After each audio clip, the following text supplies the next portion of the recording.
I am up here in my attic drying room, and what I have here is another Antonio Say guitar that was very dried out. This is actually a tip from David Keeley, a very versatile guitar tech, luthier, builder out of Washington. This is my own take on David's idea. So I put Chris's guitar in this big plastic bag, and I have some sponges in those containers.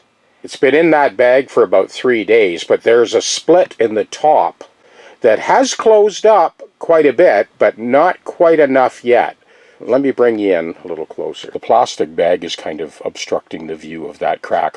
It's a split that I had pointed out to the customer when he left the guitar with me. He didn't realize it was even there. So we're going to give this another full week or so and encourage that crack to close up tight. And once it does, then I'll put the cross grain patches along that crack and hold it all together, and at that point we'll get on with the rest of the job. I just thought I should bring you into the loop on this. I'm starting this whole process first by humidifying. I'm going to check this again over the course of the week, see if I can encourage that crack to close right up tight.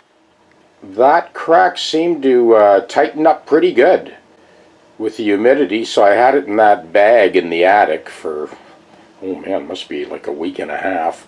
And it gradually closed up. So what I've done now, and what you're looking at now, will make a lot more sense as I pull it apart, but I will try and explain it as best I can. So I cut a circular patch out of this old soundboard material. This is like quarter sawn spruce. I thickness that patch on the radius disc sander on the drill press. I just kind of held it with my finger and then tapped that foot switch until I got it down paper thin. And then I made sure that the cross grain went across, perpendicular to the grain on the top. And then with a magnet on the inside and a magnet on the outside, I glued that. Of course, the crack started at the bridge plate, but the bridge plate covers it up completely. You're not going to do anything there. Just behind the bridge plate, there is a cross brace. So it was just behind that cross brace where the crack was opened up its widest. That's where I put that patch with the magnet. Now what you see here is these lead weights and a piece of plexiglass are just holding the top level as the glue sets. And sorry, I'm a little froggy here today. I'm just getting over a cold. I will explain this again as I take it apart.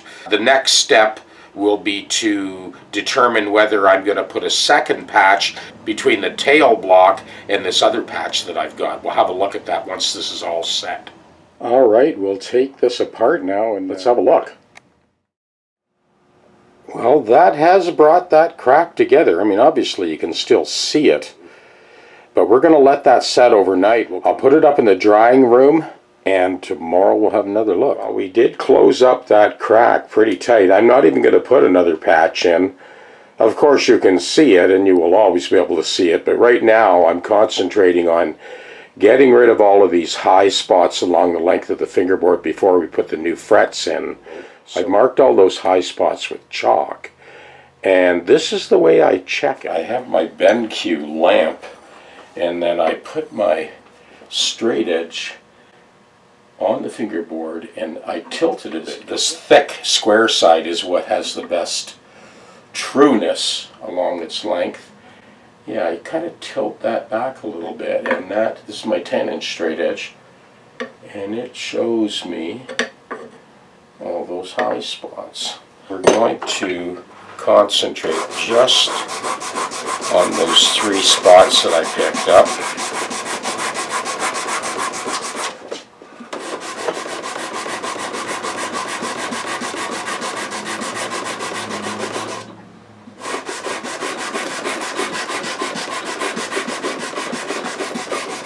Now I'm going full length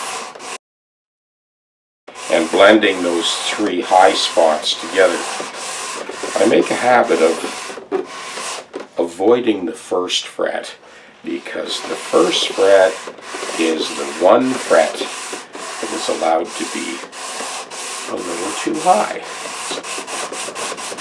And that 69 Martin that I'm doing the neck reset on, you really got to be careful with those because there is no adjustment on the truss rod. There's a reinforcement. I'm talking about this Martin guitar. We'll be getting to that soon.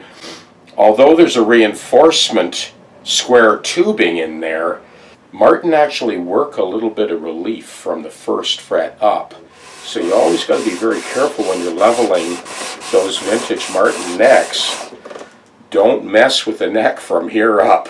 Take advantage of that beautiful relief that Martin put in there, and then just take care of the proverbial neck-to-body junction that you hear me say hundreds of times over the last few hundred videos. Okay, we're going to check that again. Got my straight edge here, and that's looking mighty fine. Okay, there is a whisper of fall off the last 3 frets, but it is so minute. So work it a little tiny bit more. We'll be able to level that out easily by taking it out of the crown of the replacement frets. So we will get a perfect trajectory from the first fret to the last. This is a two-way truss rod. It is in the neutral zone right now. So once those new frets go in, Chris will be able to use any string, any tuning, and set the action wherever he wants for many years to come. Well, the EVO Premium Gold fret wire is in. This is 151, so 100 wide and 51 thou high. All of the correction, lay of the fingerboard has been done. That truss rod has a little bit of negative pressure on it, which is a good thing. And once again, Chris will be able to adjust this for whatever gauge of string and whatever tuning off into the distant future. Now the bridge, let me take you to the bridge here. So a couple of things with the bridge. This is actually quite loose. The jury's not out yet, but I think I'll probably re-skim that with the bridge slotting jig just to tighten it up, and then we'll cut a new, most likely cantilevered, compensated replacement saddle. We didn't lose any inlay on that fingerboard correction. So this EVO fret wire, the reason it's kind of a gold color is there's a titanium element in the wire, which makes it much, much harder than your typical nickel silver fret wire. So this plate is a duplicate of the Bosch Colt router plate. So the idea is that indexing pin tells you the travel of the router bit. Before you flick the switch on the router, you know exactly where you're going.